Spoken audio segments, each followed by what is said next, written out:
The taxi hadn't even pulled away from the curb when my grandfather's voice cut through the evening air. "A taxi? Where's the car I gave you?" His question hung there, and I knew my carefully built world was about to shift. Before I could form a single word in my defense, another voice, slick and rehearsed, floated from the doorway. "My name is Elara, and my world is built of clay and quiet focus. My small pottery studio smells of earth and glaze, a sanctuary I've built piece by piece. The floor is perpetually dusty, the kiln hums an old song, and my apron is a map of my daily labor. This isn't just a job. It's the first solid ground I've ever stood on. People mistake my quiet nature for patience. It isn't. It's vigilance. I learned that staying calm and keeping my head down meant I could work in peace, and work was the one place I never felt like a burden. My family would paint a different picture. My mother refers to me as the stable one, which in our home simply meant the designated anchor everyone else could tie their chaos to.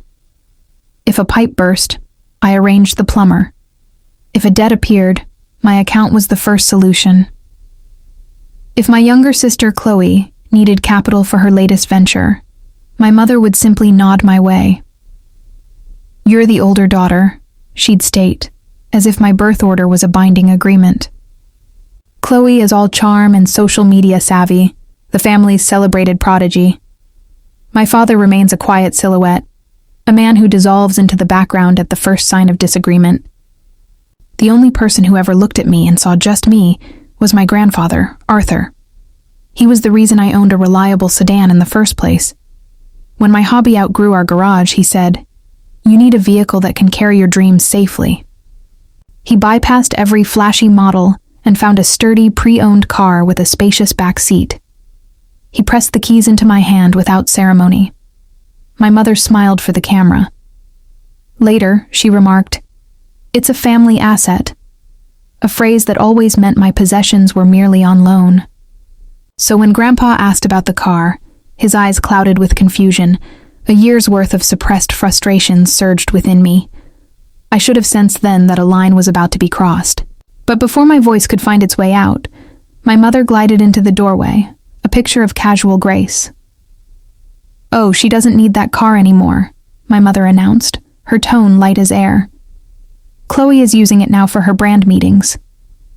The words landed not like a statement, but like a verdict. I felt my mind stutter, struggling to catch up. Grandpa didn't flinch, but his grip on the doorframe tightened. Behind him, I saw the frozen tableau of my family in the living room. Chloe was perched near the sofa, a professional lighting setup casting a glow on her practiced, serene expression. Chloe took a delicate sip from her glass. "It's just practical," she chirped. "My career requires mobility. You're always in your studio. You don't really go anywhere." My throat sealed shut. "Mom," I managed, but it was a whisper lost to the wind. My mother laughed, that soft, dismissive sound she uses to sand down any rough edge of disagreement. "Sweetheart, you're always working. Chloe's opportunities are time-sensitive. It just makes sense." Of course it made sense in her universe, where Chloe's wants were always urgent needs. My mind replayed a dozen instances. Chloe needing the car just for a day, my mother handing over the keys before I could speak. Every request I made for my business met with a sigh and a suggestion to use a delivery service. "It's a tax write-off," they'd say. I had told myself it wasn't a battle worth fighting. I had told myself it was temporary, but temporary had somehow become permanent. Grandpa's eyes found mine, steady and probing. "Is this true, Elara?" he asked. My breath hitched. Not because I didn't know the answer, but because I was so unaccustomed to anyone asking for my side of the story. In our family, my silence was the currency of peace. Chloe set her glass down with a definitive click. "Really, if you managed your schedule better, this wouldn't be an issue. My work demands flexibility." And there it was, the effortless erasure of my needs. A thin, hot wire of anger tightened in my chest. It wasn't explosive, it was a slow, spreading heat. Grandpa pressed his lips into a thin line. He didn't look at Chloe or my mother. His gaze remained fixed on me, as if he could see the tectonic plates of my spirit finally grinding into motion. And in that moment, standing on the threshold holding a box of freshly fired pottery, I felt the first fracture in the persona I had constructed for their comfort. The version of me that always acquiesced, always accommodated, always softened. For the first time in a decade, I felt myself solidify. My grandfather was silent for a long moment, a deep, processing stillness that made the air itself feel heavy. He wasn't a man for theatrics.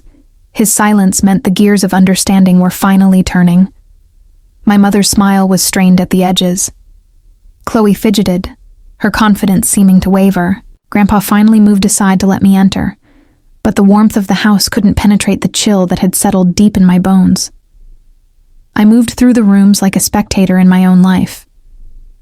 Dinner resumed around me. I participated by rote, chewing food that had no flavor, nodding at conversations I didn't hear. My mother chattered about Chloe's latest achievements, and my father offered muffled dissent. Only Grandpa watched, his eyes never leaving me. The ride home that night, in the back of another hired car because Chloe had the sedan, was spent in silence. I didn't cry. The tears were there, a pressure building behind my sternum, waiting for a safe moment to fall. When I unlocked my studio, the cold air greeted me like an old friend. I didn't flood the space with light, just the single lamp over my workbench.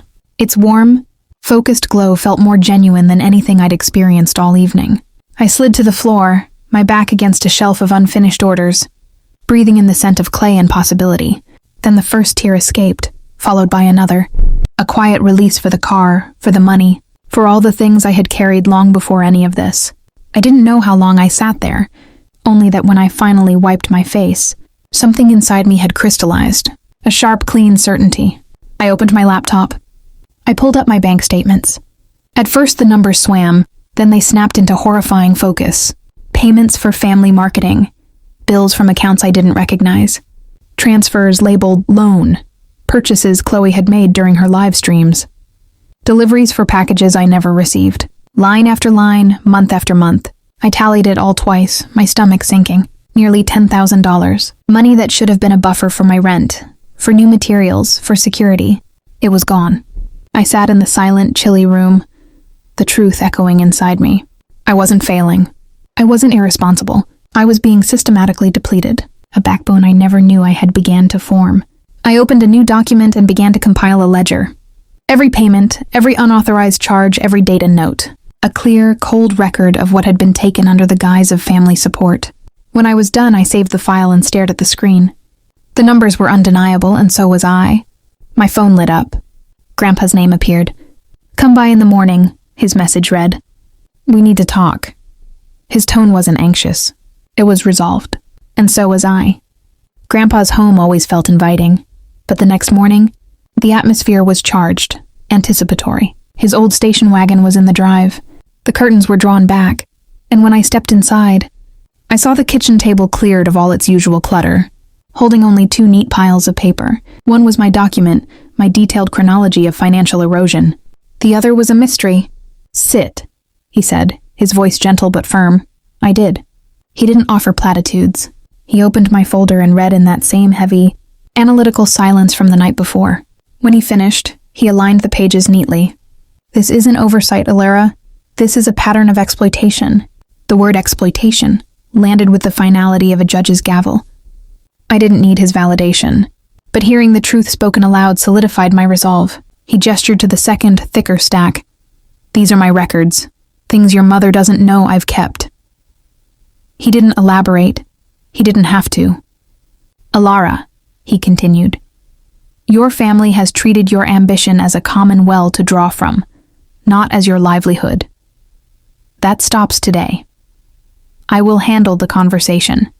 You only need to be present and speak your truth if asked." I should have felt fear. Confrontation was a language I'd never learned. Instead, I felt a profound calm, the peace of finally stepping out of the shadows and into the light. "At 10 o'clock, he said, "they will be here." And they were. My mother arrived first, her perfume a cloud of assertive sweetness. My father followed, his posture hunched as if hoping to become invisible. Chloe entered, phone in hand, the ghost of a ring light still in her eyes, treating this like an inconveniently scheduled appointment. "What's all this, Dad?" my mother asked, setting her bag down with an air of ownership.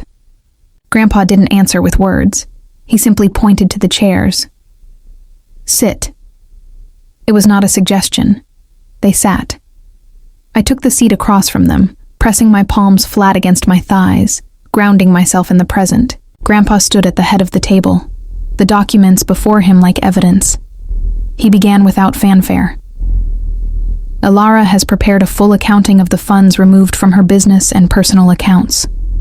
These are payments she covered for this family, and these," he lifted a corner of my report, "are expenses charged to her without her authorization." My mother's smile was instant and brittle. "Dad, these are simple misunderstandings.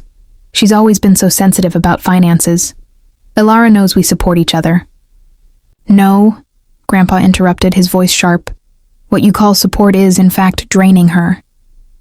Chloe let out a short, derisive laugh. "I never forced her to do anything. The car, the promotional costs, the supplies, those were mutual investments, family investments." Grandpa turned his gaze to her, and Chloe visibly shrank. "Tell me," he asked, his voice deceptively soft. "Did you ever repay her? Even once?"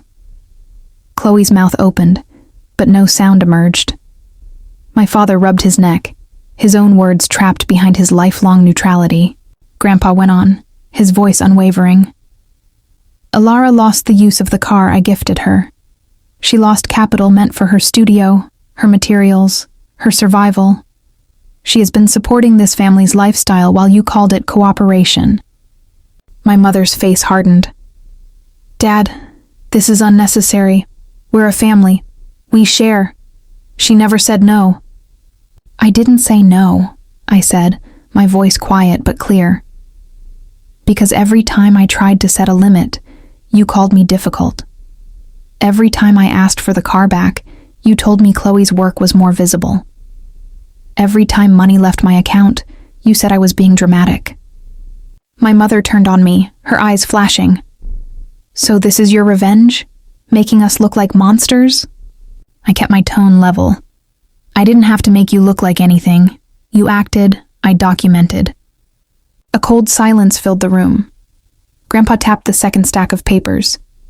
"And now I will make my position clear. I established a fund years ago to assist any grandchild building a legitimate enterprise. I intended to split it. But after witnessing how you've treated Elara, after seeing her work, her resources, and her autonomy treated as communal property, I've reallocated it." My mother went rigid.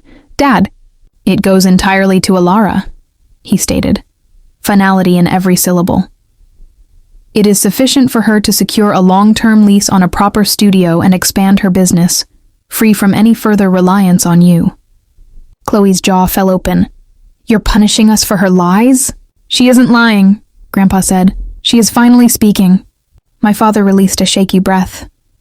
"Perhaps we can find a middle ground." "No," I said, the word quiet but absolute. "There is no compromise on my survival." Their eyes locked onto me. For the first time, I held their gaze without flinching. "I am done financing this household," I continued. "I am done underwriting Chloe's career, the bills that became my responsibility, the debts you called teamwork. If you need assistance, I will help with groceries when I am able, but my business is my own, my income is my own, and my car will be returned to me by the end of the day."